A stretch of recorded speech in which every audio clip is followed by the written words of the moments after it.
Hello. হ্যাঁ বল। বলছি রাশি কোথায় আছি রে?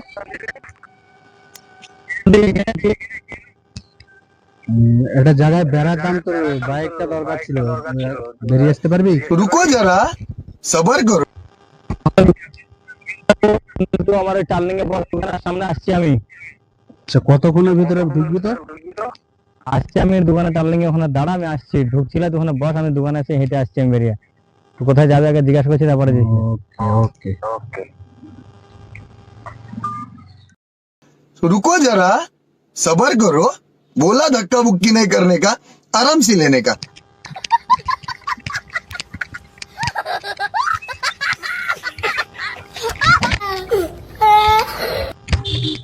কি হলো, কি খবর বলছিস? কোথায় যাবি তো?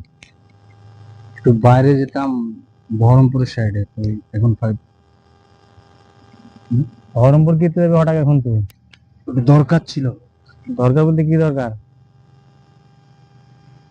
বুঝতে পারছিস না কিসের জন্য যাবো। সেটা আমি বুঝতে পারলাম। তো তুই যে লুক পরে এসছিস, এই লুকে বহরমপুর যাবে এখন? यारा तू- मेरे पास तू- मेरे पास ये ब्लैक ड्रेस में तुझे तकलीफ हो रहा है? হ্যাঁ হ্যাঁ, আমি কোনো তাকলিফটা বলি আমি দেয় না আমি, ঠিক আছে? আমি যেটা বুঝি সেটা বল। তুই বাংলায় বল, বাংলায় ছেলে। তুই যে এই ড্রেসটা পরে এসছিস, প্রতিদিন একই ড্রেস পরে এসছিস। তুই যে জুতে না ঘোড়ার আল পরে এসছিস, কোনটা? হ্যাঁ, আমরা কোথায় থাকি বলতো? রাজার দেশে, নবাব। তুই রাজার দেশে থাক আর নবাবের দেশে থাক, সেটা আমি দেখতেছি না। আমি বলতে চাইছি একটাই, সেটা হচ্ছে তুই যে ব্ল্যাক ড্রেসটা প্রতিদিন পরে আসছিস, তুই এই ড্রেসটার কোনো মানে হয় কি? এই ড্রেস আমার বাড়িতে এখনো বালের ড্রেস, গরমে গাঁড় ফেটে যাচ্ছে, যা ড্রেস লাগিয়েছি বোকা দেওয়া যাবি মাল দেখতে। বাল ক্ষতিকার। তুই যাবি না আমি যাবো না। তুই ড্রেস যদি চেঞ্জ করেছিস তাহলে যাবো না, যাবো না তোর সাথে আমি। তোর এই দেশে কি ক্ষতি করছে কি তো? তো প্রতিদিন একই ড্রেস পরে এসেছিস, তুই জামা না কি? হ্যাঁ, ভালো পরে এসছে প্রতিদিন।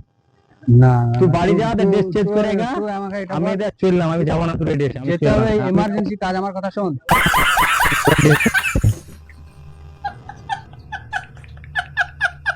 पता नहीं